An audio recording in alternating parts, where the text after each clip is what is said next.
রংপুর নীলফামারী মহাসড়কে ট্রাক, বাস ও বিভিন্ন পরিবহনে চাঁদাবাজি করার সময় চক্রের মূল হোতা চান মিয়া সহ 7 জনকে টাকা, মোবাইল ও লাঠিসহ গ্রেফতার করেছে র্যাব।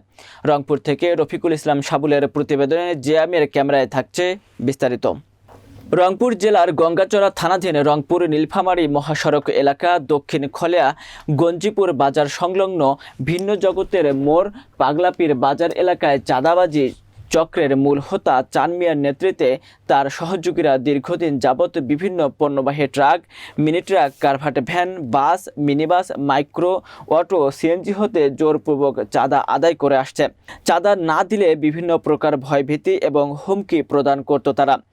গত 15 মে 8:30টার দিকে রংপুরগামী রংপুর ট110446 রেজিস্ট্রেশন নম্বরের পণ্যবাহী ট্রাক থামিয়ে চাঁদাবাজ চক্রের সদস্যরা চাঁদা আদায়ের রসিদ দিয়ে চাঁদা আদায়ের সময় চাঁদা চক্রের মূল হোতা চান মিয়া, অমল চন্দ্র রায়, আলাউদ্দিন, ফারুক মিয়া, জাহাঙ্গীর আলম, মহসিন আলী ও মজিদুল ইসলামকে আটক করে রংপুর র্যাব 13।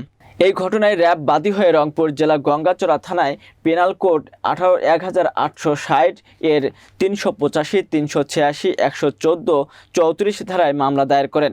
পরবর্তী আইনানুগ ব্যবস্থা গ্রহণের জন্য আসামিদেরকে রংপুর জেলার গঙ্গাচড়া থানায় হস্তান্তর করা হয়েছে। 15 মে বৃহস্পতিবার সকালে এক প্রেস বিজ্ঞপ্তিতে এ তথ্য জানিয়েছে রংপুর র্যাব 13 স্কোয়াড্রন লিডার উপপরিচালক অধিনায়কের পক্ষে মাহমুদ বশির আহমেদ।